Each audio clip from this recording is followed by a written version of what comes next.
final play of the game. Huge game for both the Suns and the Blazers.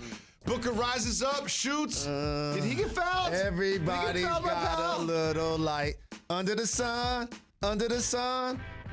Booker, that's the best thing that could have happened to him last night because he just did a double dribble. Carmelo Anthony did a great job of forcing the turnover.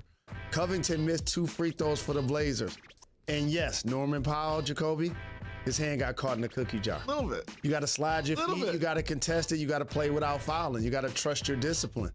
And late in the game, you can't give Devin Booker an opportunity to go to the line. He's virtually going to make those every single time. See him reaching. Absolutely. He did it. Yeah. But also, I have to do another couple of things. Shout to Mikal Bridges. Yep. Also, a young player, had over 20 and 10 boards. I remember when he got drafted, and his mother was working for the Sixers. He got picked by them, and they got traded to the Suns. Yeah, I remember that too. You remember that? So I'm rooting for him. And also, Cameron Payne. And let me say this.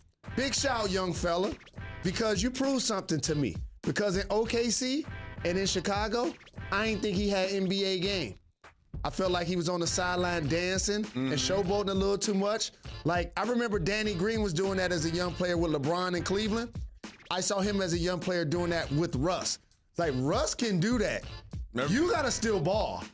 And I think it took him a time to find his way. He's found it. Shout out to Monty Williams and the player development, my little brother Willie Green on their coaching staff. And now he's playing quality minutes for a Phoenix Suns squad that really needed a victory, Jacoby. They did. They want the 1 seed. They'll probably end up the 2 seed. And at this time of season, there's all this jockeying for who's going to play who and who matches up with who. And here's what Chris Paul said about that after. Point God. You guys could play the Lakers in the first round.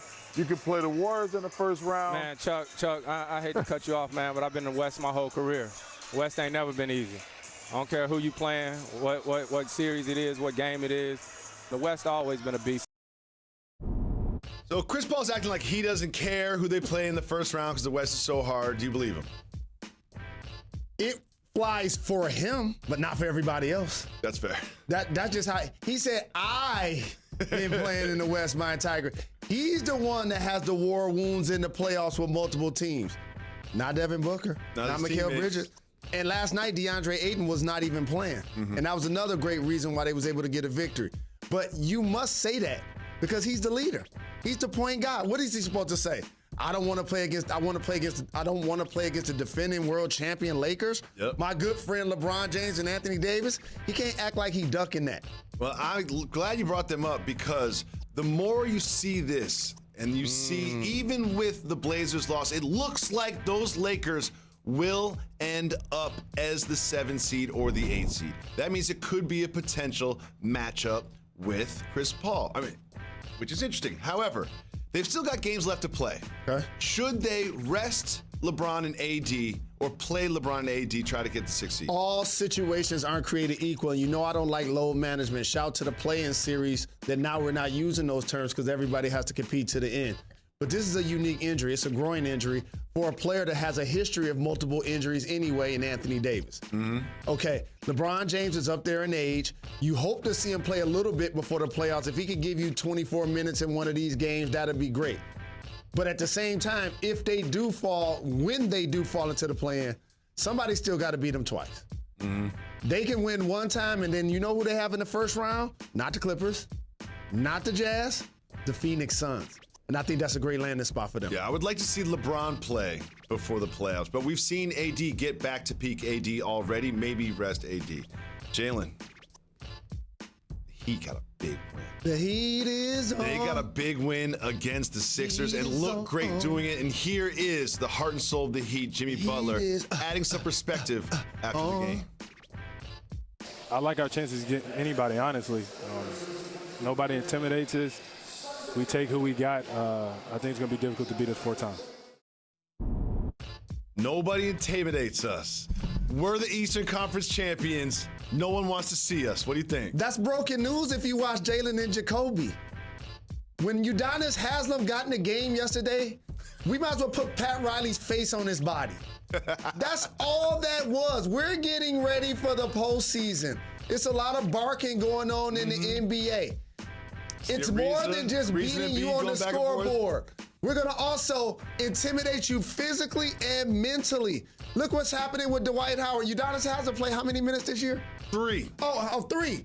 And those are 3 of those minutes, right? Those are the 3 minutes. Got it. Those are the 3 minutes. So, and also, you see Trevor Ariza also getting tangled up with Joel Embiid.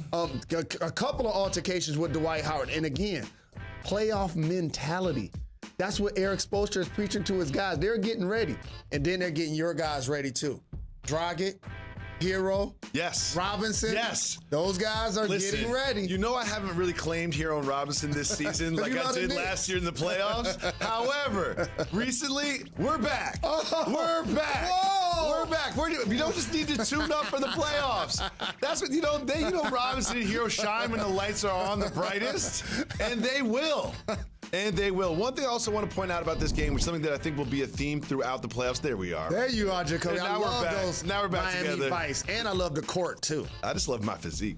Yeah, you look good. But Bam one thing and I noticed Jimmy was watching balling. the game last night is something we're going to see a lot through the playoffs. Double Joel Embiid, get the ball out of his hands. I mean, listen, he was the MVP candidate. He was the MVP front runner before he got hurt. But when you double Joel Embiid and you force him to take a bad shot or give it up, he's not the passer that Jokic is. I think this will be effective in the playoffs. Listen to this hot fire I'm about to spit. The Miami Heat have been coaching and preparing their roster by adding Ariza, adding Iguodala, trying to switch everything type lineups. And I've seen them do 2 distinct things.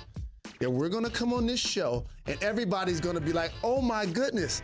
The Miami Heat did a terrific job of extending their defense against the Nets and trying to take the ball out of James Harden and Kyrie Irving's hand. Oh, they did a really good job of zoning up, double and tripling Joel Embiid as well as Giannis Antetokounmpo. That's what they've been getting ready for. Stay tuned. That's why no one wants to see the Heat.